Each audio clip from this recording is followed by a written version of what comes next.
mechanism. Same thing with freedom of speech. What about freedom of speech? Well, you cannot yell fire in a crowded theater. There are limits to free speech even, okay?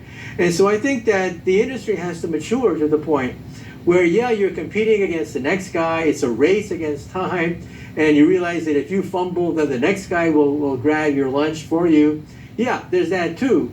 But you have to look at the bigger picture too.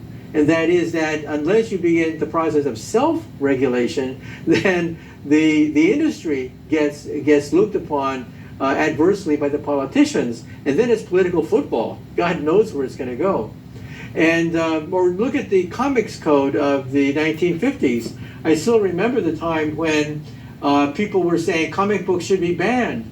This is after World War II, because we're talking about violence. Well, the comic industry created the comics code. There's a little symbol on the comic book saying that, yes, it's been approved by the comics code.